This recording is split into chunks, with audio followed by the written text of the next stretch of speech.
Okay, so in this video we're going to look at one very important thing, which is backing up your data. It's very important that you do make sure that you take backups. CraftMaker Pro can prompt you for that and can automatically take them as well, but you need to make sure that you do actually save them, and I would recommend that you actually save them to an external place.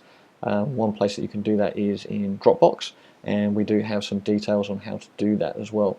So if you actually, we'll go to the manual just quickly, and if you have a quick look in the support manual, and in the advanced features in here, saving your backups externally, I would highly recommend that you actually go to this and set up these processes here, so that you can set up a Dropbox account and you can actually sync all your backups automatically to Dropbox. That way they're always saved somewhere off of your machine and you'll never ever lose your data, so it's a very good thing to do. So again, just in the manual, go to the last page, saving your backups externally. Follow through, it gives you a couple of links to go through here, and make sure that you do that to save them externally as well. Okay, we're just going to show you how to actually do a backup quickly in here though. So we're going to the admin section,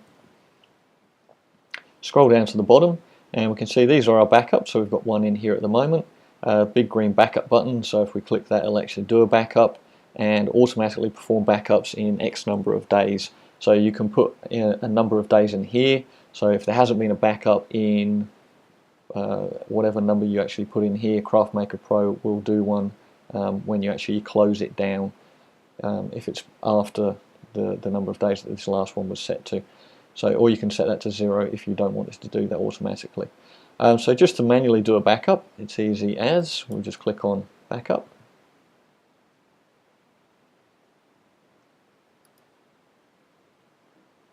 Okay, and a copy of your files will be stored in the backup directory, so I'll just show you where that is.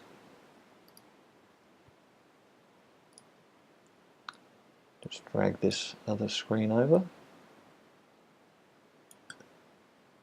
Okay, so on a Mac, as I'm doing this video here, so on the Mac it's in Applications, CraftMaker Pro, Backups. If you're on a Windows machine, it will be C drive, CraftMaker Pro, Backups, so it's almost exactly identical basically, but just look in the Backups folder underneath the CraftMaker Pro folder, and the settings for where they actually are set in the manual as well, so it shows you in there.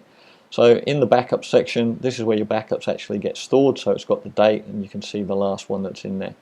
If you're restoring backups, if you have old ones and you want to restore an old backup, or if you're doing an upgrade or a new or a fresh installation, you need to make sure that you copy the backup into the backup folder before you start CraftMaker Pro. If you copy it in after you've started CraftMaker Pro, then it will not show up in the window. Just move that out of the way. It will not display in the window down here until you restart CraftMaker Pro. So just again, if you do install a fresh copy, or you have to reinstall for any reason, make sure that you copy over the backup first, then start CraftMaker Pro so that you can actually see the information in there. Okay, so that's how simple it is to actually create backups, and then to restore them, all you've actually got to do is, if you just click on the red push pin here, it'll ask you to say you're about to restore your database from a backup. Are you sure you want to do this? All you need to do is just click yes, and it will just go through and it will restore all the information for you and put you back to whatever the last safe set of information was, if you needed to do that.